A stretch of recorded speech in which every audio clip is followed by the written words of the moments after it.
هدانا لهذا وما كنا لنهتدي لولا أن هدانا الله لقد جاءت رسول ربنا بالحق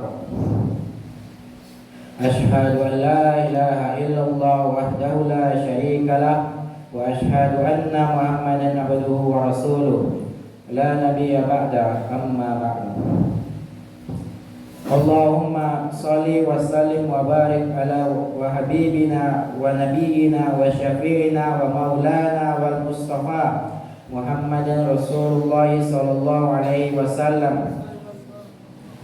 فيا أيها الحاضرون رحمكم الله إني أوصيكم بنفسي بتقوى الله فقد فاز المتقون يا أيها الذين آمنوا اتقوا الله حق تقاته ولا تموتن إلا وأنتم مسلمون وقال الله تعالى في القرآن الكريم أعوذ بالله من الشيطان الرجيم بسم الله الرحمن الرحيم واعلموا أنما أموالكم وأولادكم فتنة وأن الله عنده أجر عظيم Masyarul muslimin rahimani wa rahimakumullah. Segala puji bagi Allah yang telah melimpahkan rahmat dan karunia kepada kita bersama sehingga kita dapat melangkahkan kaki menuju ke masjid ini dalam rangka melaksanakan kewajiban kita, yakni melaksanakan sholat Jumat. Salawat beserta salam tidak lupanya kita sampaikan pada Nabi kita, yakni Nabi Muhammad sallallahu alaihi wasallam. Untuk mengawali khutbah singkat ini, tidak lupanya khotib berwasiat pada diri sendiri dan pada jamaah sekalian untuk selalu meningkatkan ketakwaan pada Allah Subhanahu wa taala. Takwa dalam artian menjalankan perintahnya dan menjauhi larangannya. Allah Subhanahu wa taala telah menciptakan pada diri manusia ghariza al-baqa, yakni naluri mempertahankan eksistensi diri. Salah satu perwujudannya adalah kecintaan manusia pada harta dan kekuasaan.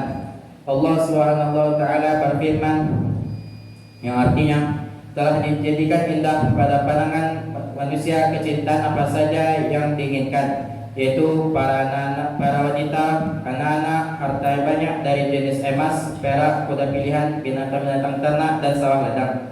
Itulah kesenangan hidup di dunia. Di sisi Allah lah tempat kembali yang baik. Al-Quran Surat Al-Imran ayat 14. Allah SWT juga memperingatkan bahwa harta merupakan fitnah bagi manusia seperti yang terdapat dalam Al-Quran yang telah saya bacakan di awal khutbah tadi, yang artinya, dan ketahuilah bahwa sesungguhnya harta dan anak-anakmu itu hanyalah sebagai cobaan untukmu, dan sesungguhnya di sisi Allah ada pahala yang besar. Karena itu, sesuai hadis riwayat Imam At-Tirmidzi, setiap orang akan ditanya di akhirat atas harta yang didapat, dari mana diperoleh dan untuk apa dibelanjakan. Untuk itu, hendaklah setiap muslim ingat dan memenuhi pesan Rasulullah SAW yang berbunyi, hai manusia, sungguh salah seorang di antara kalian tidak akan mati sampai Allah menyempurnakan rezekinya. Karena itu, janganlah kalian menganggap telat datangnya rezeki. Bertakwalah pada Allah, hai manusia, dan baguslah dalam meminta. Ambillah apa saja yang halal dan tinggalkan apa yang haram. Hadis riwayat Al-Hakim, Al-Baihaqi dan Ibnu Majah. Setiap muslim harus mengendalikan cinta pada harta. Jangan sampai berlebihan.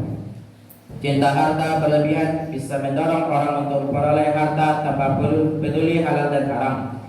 Jika sudah demikian, cinta harta akan jadi sumber bencana baik bagi individu maupun kelompok.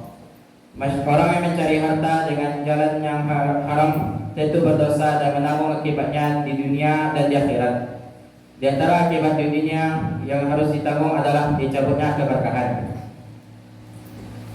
Harta kebanyakan diperoleh melalui interaksi, muamalah, dan transaksi dengan orang lain.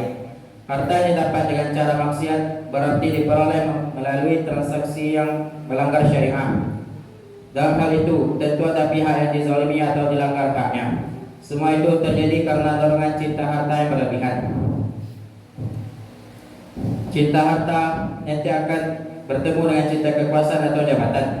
Dalam sistem demokrasi saat ini, kekuasaan politik sangat dipengaruhi oleh unsur popularitas dan kampanye. Untuk itu dibutuhkan dana yang besar. Padahal jabatan dan kekuasaan adalah amanah, berat pertanggungjawabannya. Di dalam Islam, jabatan dan kekuasaan merupakan amanah dengan dua tujuan. Seperti yang dipaparkan oleh Imam Al-Mawardi rahimahullah di dalam Ahkam Al-Sultaniyah, yaitu untuk menjaga agama dan mengatur dan memelihara dunia atau siasat dunia. Siasat menurut Imam An-Nawawi rahimahullah di dalam Syarh Sahih Muslim adalah melaksanakan sesuatu atau perkara dengan apa yang membuat sesuatu atau perkara itu baik. Amanah jabatan dan kekuasaan itu di akhirat hanya akan menjadi penyesalan kecuali didapatkan dengan benar dan apa yang menjadi kewajiban ditunaikan dengan baik. Ketika Abu Dzar Al-Ghifari radhiyallahu anhu meminta amanah kepemimpinan, Nabi SAW menolak seraya memberi dia nasihat. Abu Dzar, sungguh engkau lemah. Sungguh jabatan dan kekuasaan itu adalah amanah dan ia akan menjadi kerugian dan penyesalan pada hari kiamat. Kecuali orang mengambil amanah itu dengan benar dan menunaikan kewajiban di dalamnya. Hadis riwayat Muslim. Dan Rasulullah SAW juga memperingatkan, tidaklah seorang penguasa diserahi urusan kaum muslimin kemudian dia mati, sedangkan ia menelantarkan urusan mereka kecuali Allah mengharapkan surga untuknya. Hadis riwayat Al-Bukhari dan Muslim. Imam Fudail bin Iyad mengatakan, hadis ini merupakan ancaman bagi siapa saja yang diserahi oleh Allah Subhanahu wa taala untuk mengurus urusan kaum muslim, baik urusan agama maupun dunia. Kemudian ia berkhianat. Jika seorang berkhianat terhadap suatu urusan yang telah diserahkan kepada dirinya, maka dia telah terjatuh pada dosa besar dan akan dijauhkan dari surga.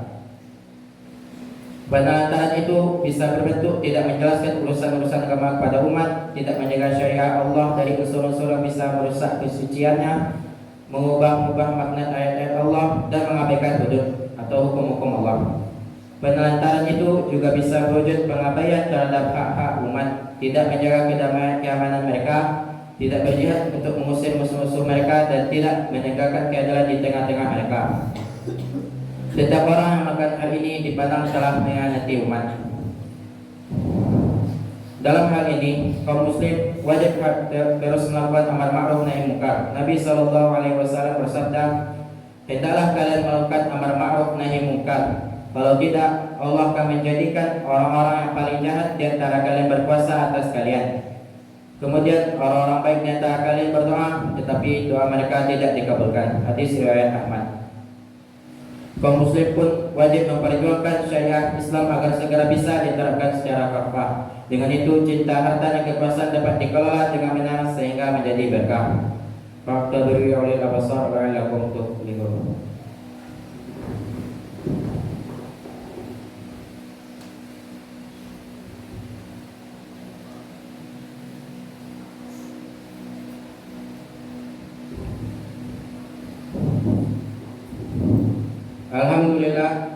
Alhamdulillah rabbil alamin wal 'aqibatu lil muttaqin wa bihi nasta'in ala umuri dunya waddin. Asyhadu an la ilaha illallah wa asyhadu anna Muhammadan abduhu wa rasuluh la nabiyya ba'da, amma ba'du.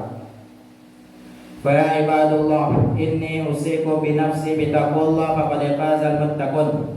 Ittaqullaha haqqa tuqatih wa la tamutunna illa wa antum muslimun. وقال الله تعالى في القرآن الكريم أعوذ بالله من الشيطان الرجيم بسم الله الرحمن الرحيم والعصر إن الإنسان لفي خسر إلا الذين آمنوا وعملوا الصالحات وتواصوا بالحق وتواصوا بالصبر إن الله وملائكته يصلون على النبي يا أيها الذين آمنوا صلوا عليه وسلموا تسليما اللهم اغفر للمسلمين والمسلمات والمؤمنين والمؤمنات الأحياء منهم والأموات إنك سميع قريب مجيب دعوات آمين آمين يا قاضي الحاجات ربنا ظلمنا أنفسنا وإن لم تغفر لنا وترحمنا لنكونن Rabbana taqabbal minna salatana wa siyamana wa qira'atana wa niyatana wa qiyamana wa takhashu'ana wa tadarru'ana wa ta'abbudana wa kulli ibadatina bi rahmatika ya arhamar rahimin. Rabbana la tu'akhidna in nasina aw akhtana. Rabbana wa la tahmil 'alaina isran kama hamaltahu 'alal ladzina min qablina. Rabbana wa la tuhammilna ma la taqata lana bih wa'fu 'anna waghfir lana warhamna anta maulana fansurna 'alal qaumil kafirin. Rabbana la tuzigh qulubana ba'da idh hadaytana wa hab lana min ladunka rahmah innaka antal wahhab. Rabbana atina fid dunya hasanatan wa fil akhirati hasanatan wa qina adzabannar. Ibadallah, innallaha ya'muru bil 'adli wal ihsan wa ita'i dzil qurba wa yanha 'anil fahsya'i wal munkar wal baghi ya'idukum la'allakum tadhakkarun wa la dzikrullahi akbar. Aqimus shalah. Allahu akbar.